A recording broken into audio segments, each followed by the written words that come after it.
Obat hati. Renungan Harian, Bugar Selamanya, oleh Bertrand A. Bridges. Firman Tuhan adalah pelita bagi langkah kita. Mari buka hati, baca, dan dengarkan renungan harian, agar setiap langkah hidup kita diterangi oleh kasih dan kebenaran-Nya. Judul renungan hari ini, pelajaran dari seorang anak berusia 12 tahun. Ayat inti renungan hari ini berbunyi, Lukas 2 ayat 46-47. Sesudah 3 hari mereka menemukan dia dalam bait Allah. Ia sedang duduk di tengah-tengah alim ulama, sambil mendengarkan mereka dan mengajukan pertanyaan-pertanyaan kepada mereka. Dan semua orang yang mendengar dia sangat heran akan kecerdasannya dan segala jawab yang diberikannya. Apa yang terjadi bila seseorang menyerang Anda dengan perkataan yang penuh amarah, getir, dan menyakitkan? Apakah Anda akan bereaksi dengan cara yang sama atau apakah Anda akan memberikan tanggapan yang bijaksana dan menghindari benturan emosional? Bayangkan kejadian ini, Maria dan Yusuf baru saja merayakan Minggu Paskah di Yerusalem. Yesus berusia 12 tahun, sekarang menjadi seorang pria dewasa menurut tradisi Yahudi, dan mereka baru saja merayakan kedewasaannya. Kini mereka kembali ke rumah di Nazaret. Setelah seharian melakukan perjalanan bersama-sama dengan teman dan kerabatnya, Yusuf melihat Maria berjalan bersama para wanita dan bertanya, "Di manakah Yesus?" "Apa maksudmu?" Dia menjawab, "Dia bersamamu, bukan? Lagi pula, dia sekarang sudah besar." "Tidak, pasti dia bersamamu," Yusuf menjawab. Bayangkan betapa paniknya orang tua ini. Tidak hanya mereka kehilangan putra mereka, namun mereka juga kehilangan putra Allah.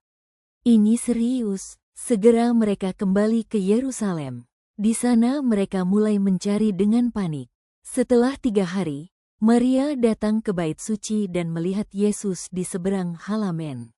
Karena diliputi emosi, dia menangis, "Nak, mengapakah engkau berbuat demikian terhadap kami? Bapamu dan aku dengan cemas mencari engkau." Lukas 2 ayat 48. Sekarang pertimbangkan sejenak bagaimana tanggapan anak normal berusia 12 tahun kepada seorang ibu yang marah yang menyalahkannya atas sesuatu yang tidak dia lakukan, khususnya di depan orang-orang penting. Tidakkah Anda mendengar seorang anak bereaksi dengan mengatakan sesuatu seperti ini? "Apa maksud ibu? Apa yang telah saya lakukan padamu? Ibu yang meninggalkan saya?" Atau, "Bu, santai saja, ibu mempermalukan saya." Dia tidak perlu menyalahkan ibunya hanya karena ibunya menyalahkan dia. Dia tidak perlu mempermalukannya hanya karena dia dipermalukan.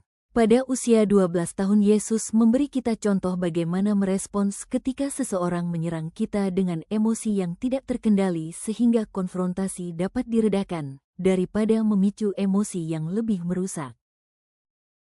Terima kasih, Yesus, karena tidak hanya mengajar para guru di bait suci, tetapi juga mengajar kami. Kesimpulan hari ini, renungan ini mengingatkan kita untuk tidak membalas amarah dengan amarah. Saat orang lain menyerang dengan kata-kata yang tajam dan emosi yang meledak, kita memiliki 2 pilihan, membalas dengan cara yang sama, atau meneladani Yesus, yang dengan tenang menanggapi, tanpa menyalahkan atau mempermalukan. Di usia 12 tahun pun, Yesus sudah menunjukkan kebijaksanaan surgawi. Ia tidak bereaksi dengan emosi, tetapi menjawab dengan kasih dan pengertian. Ketika kita memilih untuk merespons dengan tenang dan penuh kasih, kita tidak hanya menghindari konflik, tetapi juga memantulkan karakter Kristus kepada dunia. Doa hari ini, Tuhan Yesus yang penuh kasih, ajarlah aku untuk tenang ketika menghadapi kata-kata yang menyakitkan.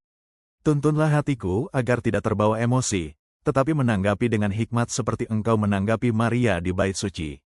Jadikan lidahku lembut dan hatiku sabar, supaya setiap reaksiku mencerminkan kasih dan damai-Mu. Dalam nama Yesus aku berdoa. Amin.